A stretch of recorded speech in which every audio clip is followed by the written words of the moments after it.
어제 본문까지 우리가 어제 저녁 설교를 들으신 분들은 알겠지만 예레미야가 하나님 앞에 기도를 올립니다.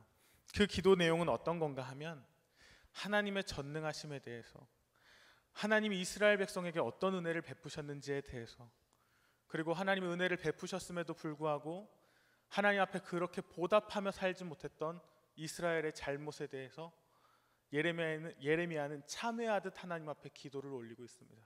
그리고 한 가지는 우리가 어제 나눴지만, 망해가는 형국에 있는 그 땅을 하나님께서 사라고 말씀하신 그 이유에 대해서는 자기 자신은 알 수 없지만 하나님께서 선하신 뜻이 있을 거라고 믿으며 그 모든 기도들을, 심지어 자기 안에 있는 궁금증까지도 하나님 앞에 기도를 올려드리는 것을 볼 수 있습니다. 우리가 예레미야의 기도를 통해서 우리가 본받을 수 있는 것은 무엇인가 하면, 예레미야의 기도는 하나님을 인정해드리는 기도를 했다라는 것입니다. 이스라엘의 당한 현실은 너무나 가혹하고 처절하지만 예레미야는 이렇게 기도하고 있는 것입니다. 그럼에도 불구하고 결국 하나님의 뜻과 결정은 틀림이 없으십니다. 이런 상황이지만, 이렇게 이스라엘이 망할 수밖에 없는 형국이지만 하나님의 선택과 하나님이 우리에게 내리시는 처분은 합당하십니다. 우리는 이해할 수 없지만 하나님은 우리보다 지혜로우시고 그분의 선택은 우리보다 선하십니다라고 하나님을 인정해드리는 기도를 예레미야는 올리고 있는 것이죠. 여러분, 우리도 때로는 하나님 앞에 원망과 불평을 터뜨리는 기도도 할 수 있어야 합니다. 속은 완전히 알아서 골마가고 있는데 그것들을 하나님 앞에서 숨기면서 그저 해야 할 말만 하는 형식적인 기도가 아니라, 때로는 내 마음에 있는 솔직한 심정을 하나님 앞에 토할 줄 알아야 합니다. 그러나 그저 불평과 원망의 기도로 끝날 것이 아니라 우리의 기도는 예레미야처럼 어떻게 끝마쳐야 하냐면, 그럼에도 불구하고 하나님 당신이 나에게 내리는 처분이라면 신뢰하고 따라가겠습니다. 주님의 행하심은 옳고 선하십니다 라고 하나님을 인정해 드릴 수 있는 기도를 우리의 기도 가운데 담으시기를 소망합니다. 그 기도에 대하여 하나님께서는 곧장 예레미야에게 응답하시고 그 하나님의 마음을 들려주십니다. 그래서 오늘은 우리가 살펴볼 것은 두 가지입니다. 첫 번째, 하나님께서 심판하셔야만 했던 이스라엘 안에 있던 죄악은 무엇이었는가? 그리고 두 번째, 하나님은 그들을 어떻게 구원하실 작정이신가? 이것에 대해서 함께 나눠보려고 합니다. 첫 번째는 이스라엘의 죄악은 무엇일까? 이것에 대해서 함께 나눠보려고 합니다. 하나님이 이스라엘을 심판하시고 징계하셔야만 했던 그 죄악은 무엇이었는가? 오늘 성경에서는 너무나 명확하게 한 가지를 이야기하고 있습니다. 그건 무엇인가? 우상들에게 자신을 전제로 드렸다라는 것입니다. 하나님께서 진노하시고 그들을 징계하실 수밖에 없던 이유는 바로 이 한 가지였습니다. 그들은 우상들에게 자신을 전제로 드리는 패역한 행위를 하고 있었던 것이죠. 29절을 우리가 함께 읽어보겠습니다. 29절 읽겠습니다. 시작. 이 성을 치는 갈대아인이 와서 이 성읍에 불을 놓아 성과 집 곧 그 지붕에서 바알에게 분향하며 다른 신들에게 전제를 드려 나를 경노하게 한 집들을 사르니니. 아멘. 29절에 보면 다른 신들에게 전제를 드렸다라고 하는데, 여러분, 전제가 무엇입니까? 전제는 포도주를 부어서 드리는 제사입니다. 이거는 상징적인 제사예요. 상징적인 의미가 있는 제사입니다. 어떤 의미인가 하면, 포도주가 제단 위에 흘러지는 것을 보면서 이것은 마치 나의 피가 흘려지는 것처럼 여기는 것입니다. 내 피를 당신을 위해서 쏟겠습니다. 나는 당신을 위해서 이렇게 죽을 각오가 되어 있습니다. 나는 당신을 위하여 살고 당신을 위하여 죽겠습니다. 나 자신을 전부 당신께 드리겠습니다 라는 헌신의 의미가 있는 것이 전제인 것입니다.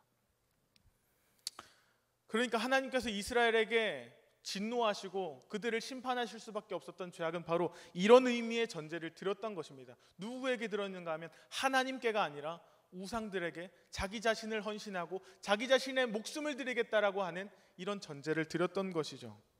그래서 35절에 보면 그 전제의 내용이 구체적으로 나오는데요, 35절에 이렇게 기록되어 있습니다.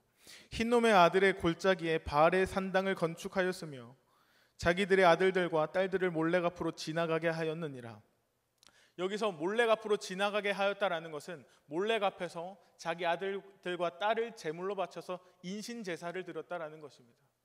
그러니까 지금 이 하나님의 백성들은 어떻게 우상들에게 전제를 드리는가 하면 포도주를 상징하는 바 포도주로 제사를 드리는 것을 뛰어넘어서 이제는 더 심각해진 것은 자기 자녀들의 피를 흘려서 자신의 충성과 자신의 치성을 신께 드렸다라는 것입니다.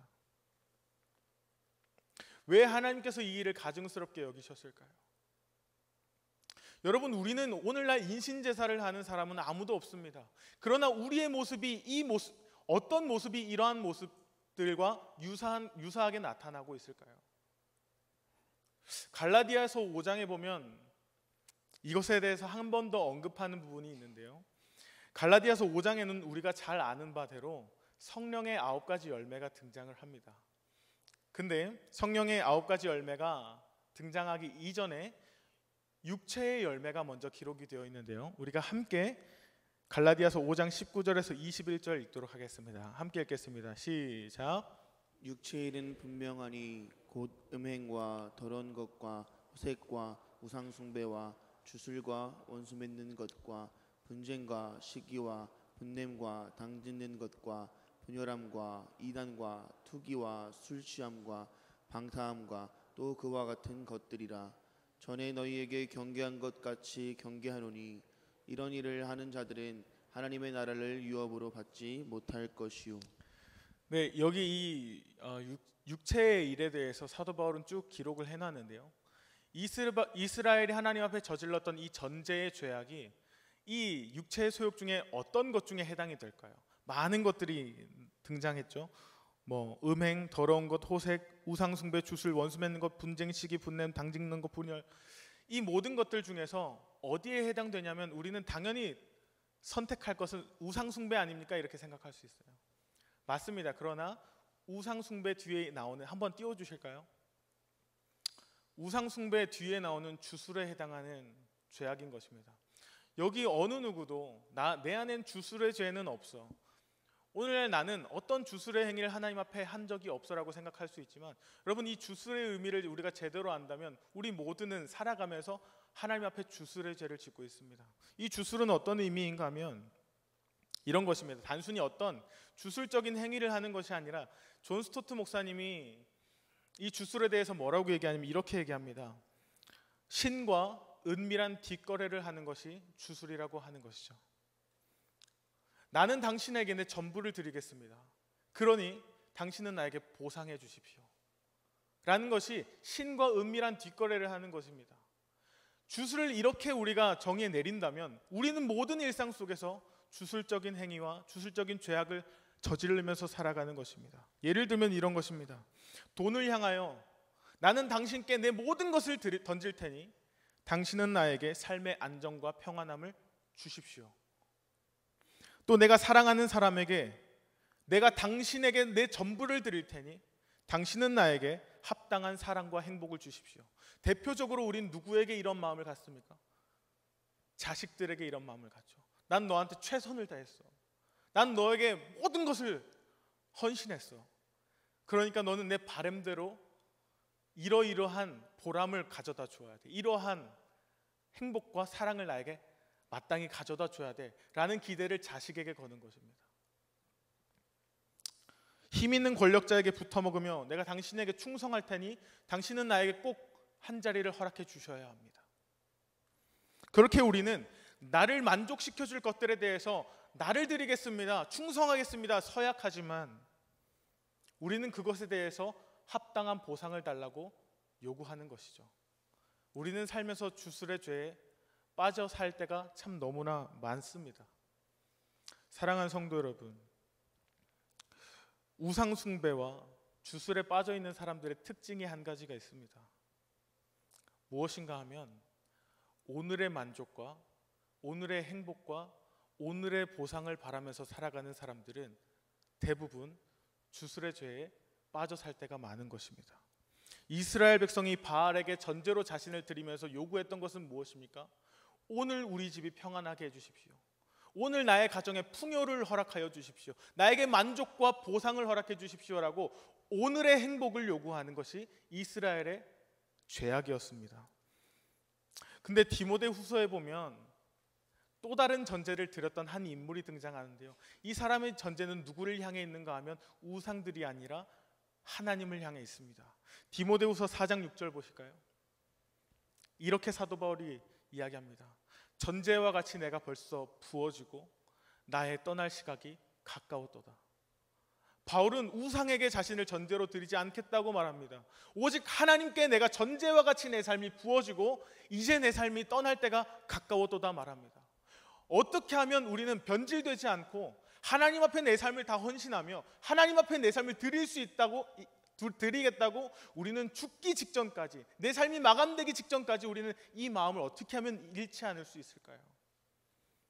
사도 바울은 8절에 이렇게 얘기합니다.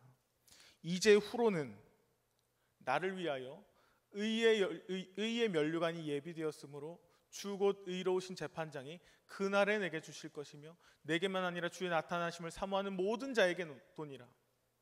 사도 바울이 지금 바라보는 것은 무엇입니까? 오늘의 만족과 오늘의 행복과 오늘의 보상, 오늘 누릴 수 있는 평안함이 아닙니다. 사도 바울은 오늘 누릴 수 있는 것들은 포기할지언정 그가 바라보고 있는 것은 무엇입니까? 이제 후로는 그가 얻게 될 하나님의 의의 면류관, 그가 그날에 얻게 될 하나님의 칭찬, 그날에 얻게 될 심판대 앞에서 얻게 될 하나님의 평가, 그것들을 바라보면서 사도 바울은 자신의 삶을 전제로 하나님 앞에 드릴 수 있는 것입니다. 여러분, 우리의 삶이 변질되지 않고 끝까지 사명자의 삶을 끝까지 걸어갈 수 있는 유일한 비결, 우리가 소망을 잃지 않고 우리가 믿음을 끝까지 부여잡고 살아갈 수 있는 유일한 비결은 무엇인가 하면 우리는 오늘의 만족과 오늘의 행복을 위해서 살아갈 것이 아니라 이것들을 포기하면서까지 우리는 장차 내게 주어질 의의 면류관, 하나님 앞에서 내가 듣게 될 칭찬, 그 영광스러운 면류관을 우리는 사모하며 달려갈 줄 알아야 합니다. 목회자의 길을 걸어가면서 저 스스로 다짐했던 것도 이것입니다. 끝까지 변질되지 않고 끝까지 목회자로서, 올바른 목회자로서 달려갈 수 있는 유일한 동력은 무엇일까요? 이 세상에서 내가 인정받고 이 세상에서 내가 존경받는 목회자가 된다면, 그것을 목표로 삼는다면 저는 변질될 수밖에 없을 것입니다.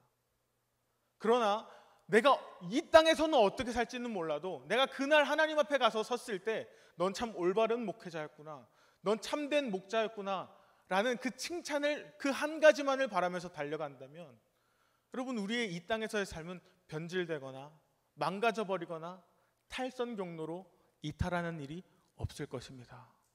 우리 모두가 오늘 하루에 내 삶을 던지기보다도 그날에 얻게 될 하나님의 칭찬, 그날에 얻게 될 의의 면류관을 바라보며 달려갈 수 있는 우리 모든 성도들 되시기를 축복합니다. 두 번째는 하나님은 어떻게 그들을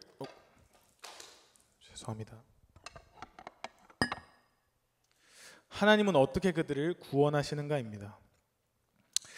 26절과 27절을 함께 읽도록 하겠습니다. 26절과 27절 함께 읽겠습니다. 시작. 그때 여호와의 말씀이 예레미야에게 임하여 이르시되 나는 여호와요 모든 육체의 하나님이라 내게 할 수 없는 일이 있겠느냐. 27절에 뭐라고 하나님께서 말씀하시냐면 내가 할 수 없는 일이 있겠느냐 이렇게 말씀을 하세요. 여러분, 우리 하나님은 할 수 없는 일이 있을까요, 없을까요? 우리 모두가 하나님 할 수 없는 일이 없으십니다. 하나님은 모든 것을 하실 수 있는 분이십니다.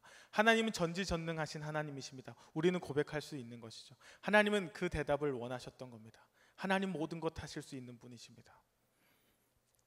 그렇다면 여러분, 이스라엘 백성의 입장에서 우리가 생각해 봤으면 좋겠습니다. 이스라엘 백성이 기대했던 하나님의 전지전능은 무엇이었을까요? 하나님은 못할 것이 없다고 스스로 소개하시는데 이 말을 들은 이스라엘 백성이라면 무엇을 하나님께 요구할까요? 하나님 못할 게 없으시다면서요. 모든 것을 하실 수 있다면서요. 그렇다면 이스라엘이 요구할 수 있는 것은 이것입니다. 우리를 위협하고 우리를 집어삼키려고 하는 저 바벨론의 세력들로부터 하나님께서 그들을 물리치시고 하나님이 전지전능하시다라는 것을 우리에게 입증하여 주십시오. 우리에게뿐만 아니라 저 조롱하고 우리를 모욕하고 있는 바벨론에게도 하나님의 살아계심을, 하나님이 진정한 왕이시고 신이시라는 것을 입증해 주십시오라고 이스라엘 백성은 요구했을 것입니다. 왜냐하면 여러분, 당시의 전쟁은 나라와 나라의 전쟁이 아닙니다. 신들의 전쟁인 것입니다. 바벨론과 이스라엘이 맞붙었다라는 것은 바벨론의 신이 강하냐 이스라엘의 하나님이 강하냐라는 것의 싸움이기 때문에, 이스라엘이 바벨론에게 졌다, 하나님의 강력하심이, 하나님의 전지전능하심이 바벨론의 신보다 약하다, 상상도 할 수 없는 일이었던 것이죠. 그러니 이스라엘 백성은 요구하는 겁니다. 저들에게 당신의 하나님 되심을 나타내 주십시오. 여러분, 근데 우리가 역사를 보면 알겠지만 이 상황이 어떻게 전개가 되나요? 하나님이 자신의 강력을 드러내셨습니까? 하나님이 놀랍게 이스라엘을 구원하셨습니까? 아니죠. 바벨론이 아니라 이스라엘이 멸망을 했습니다. 바벨론이 아니라 이스라엘이 포로로 끌려가는 전개가 이어지고 있습니다. 그러면 여러분, 우리는 이런 상황이라면, 우리가 이런 상황을 맞닥뜨렸다면 우리는 이걸 어떻게 해석할 수 있을까요? 하나님이 강하시다고, 하나님 날 돌보신다고, 하나님은 모든 걸 할 수 있다고 하셨는데 내 삶 가운데서는 내가 망하는 것 같고, 나를 돌보시지 않는 것 같고, 하나님의 강력이 빛을 잃어가는 것 같은 이러한 현실들을 우리가 마주한다면 우리는 이걸 어떻게 해석해야 될까요? 이스라엘의 하나님이 바벨론의 신보다 더 약하다는 조롱을 받고, 이스라엘의 하나님이 바벨론으로부터 조롱과 모욕을 당하는 이런 비참한 현실 속에서 이스라엘 백성은 자기 신앙을 부여잡아야 했던 것입니다. 자, 그러면 하나님의 전지전능은 어떻게 설명이 될 수 있을까요? 여러분, 이스라엘이 원했던 건 그것입니다. 하나님이 자신을 드러내는 것 딱 한 가지였습니다. 그 방법은 힘과 능력과 위엄으로 짓누르는 것입니다. 바벨론에게 멋지게 보복하시기만 한다면 하나님은 하나님 되시며 하나님이 하나님이라는 것을 입증하실 수 있습니다. 지금까지 잘만 그렇게 해오셨거든요. 이스라엘이 홍해를 건널 때 하나님은 기적을 일으키셨습니다. 기드온이 미디안 군대와 싸울 때 하나님께서는 그분의 강력하심을 드러내 주셨습니다. 하나님은 언제나 이스라엘을 위기로부터 건져내셨고 지키심으로써 하나님만이 유일한 신이라는 것을 입증해 주셨습니다. 그러니까 이스라엘은 이번도 똑같이 그렇게 해주길 원하는 것이죠. 그런데 하나님은 그들의 바램과는 다르게 강해지신 것이 아니라 약해지신 것이죠. 이게 이해가 안 되는 부분입니다. 여러분, 신약 성경에 넘어오면 똑같은 부분이 등장하는데요. 예수님께서 가이사랴 빌립보에서 제자들에게 물으십니다. 너희는 나를 누구라 하느냐? 베드로가 예수님에게 정답을 외칩니다. 주는 그리스도시요 살아계신 하나님의 아들이십니다. 많은 이들은 예수님 당신을 기도하는 선지자 중에 한 사람이라고 하지만 아니요, 당신은 많은 선지자들의 기도를 받으시는 하나님이십니다. 당신은 하나님의 아들이십니다. 오랜만에 참 속 시원한 소리를 베드로가 한 것입니다. 그때 예수님은 제자들에게 뭐라고 얘기하냐면, 그래, 내가 힘과 권세를 가지고 저 로마를 짓밟고 왕위에 오르겠다라고 말씀하신 것이 아니라 인자가 많은 고난을 받고 장로들과 대제사장과 선지자들의 손에 버림을 받고 죽임을 당할 거다 라고 의외의 대답을 하니까 베드로는 과민하게 반응을 합니다. 예수님의 멱살을 잡고 벽에다 밀치면서 이 일이 결코 미치지 아니하리이다 이렇게 항변하는 것이죠. 성경은 굉장히 고상하게 이야기를 했지만 베드로의 표현은 과격합니다. 왜 이렇게 베드로는 예민하게 반응할 수밖에 없었을까요? 베드로가 기대했던 하나님은 이렇게 약해 빠진 하나님이 아니었기 때문입니다. 베드로가 원한 건 딱 하나입니다. 예수님이 하나님이시라는 것을 얼마든지 입증하실 수 있으니까 입증해달라는 거예요. 로마 권력을 향해서 극적으로 멋있게 보복하심으로써 제발 저 억울함을 푸시고 예수님이 자기 자신이 하나님이란 걸 드러내 주십시오. 기적을 행하시면 될 거 아닙니까? 저 로마를 향해서 무너뜨리시면 될 거 아닙니까? 힘을 보여주시면 될 것 아닙니까? 라고 베드로는 요구하는 것입니다. 그래서 예수님이 가장 쉬운 방법은 뭐냐면 12군단이나 더 되는 천사를 내려서 로마를 망하게 하면 되는 것입니다. 예수님은 충분히 하실 수 있는 분이십니다. 예수님이 십자가에 붙잡히기 전에 말씀하셨죠. 내가 12군단이나 더 되는 천사들을 보내지 못할 줄 아느냐? 예수님은 하실 수 있는 분입니다. 그러나 예수님은 어떻게 하셨는가 하면 그렇게 하지 않으시고 십자가에 붙잡히십니다. 십자가에서 약해지신 것이죠. 여러분, 여기서 베드로와 이스라엘의 공통점이 있습니다. 그것이 무엇인가 하면 이들은 하나님의 구원을 어떻게 이해했습니까? 저 악한 세력으로부터 자신을 건져달라라는 것입니다. 악한 세력, 자신을 대적하는 힘센 바벨론으로부터, 로마 권력으로부터 자신을 건져주는 것이 구원이라고 생각했던 것입니다. 그러나 하나님의 구원은 그런 것이 아니었습니다. 죄의 세력으로부터 건져내고 죄의 세력으로부터 해방시키는 것이 아니라 죄에서부터 건져내는 것이 하나님의 구원이었던 것입니다. 대적자들에서 건져내는 것은 하나님의 관심이 아니었습니다. 하나님은 우리 안에 도사리고 있는 죄의 권세에서 우리를 자유케 하시는 것이 하나님의 구원이고 하나님의 관심이었던 것이죠. 하나님의 구원은 바벨론도 아니고 로마의 권력도 아니고 그들 안에 있는 죄악에서 건져내는 것이었습니다. 우리에게 한번 적용해 볼까요? 여러분, 한국교회를 무너뜨리는 주요 요인은 무엇입니까? 많은 사람들이 띠를 띠고 걸기하며 얘기하는 것은 한국교회를 위해서 동성애를 몰아내야 된다, 차별금지법을 반대해야 되고 이슬람 종교를 몰아내고 안티기독교 세력들과 각종 이단들로부터 우리가 그들을 몰아내고 우리 하나님 앞에 기도해야 된다. 물론 맞는 말입니다. 이것에 대해서 우리는 한치 물러설 수 없습니다. 그러나 여러분, 한국교회를 무너뜨리는 요인이 정말로 외부에 있습니까? 정말로 그들이 우리를 위협하고 그들이 우리를 무너뜨립니까? 어쩌면 한국교회가 무너지는 주된 원인은 외부에 있는 것이 아니라 우리 안에 도사리고 있는 죄라는 것을, 죄의 영향력이라는 것을 우리는 인정해야 합니다. 한국교회를 무너뜨리는 것은 성도들의 교만함과 탐욕, 목회자의 탈선, 성도들 간의 갈등, 서로 수근수근하고 미워하는 것, 어쩌면 우리의 신앙을 위협하는 것은 외부로부터 오는 그런 힘이 아니라 우리 안에 있는 죄의 영향력, 악한 습성이 우리 교회를 무너뜨리는 주된 요인이라는 것이죠.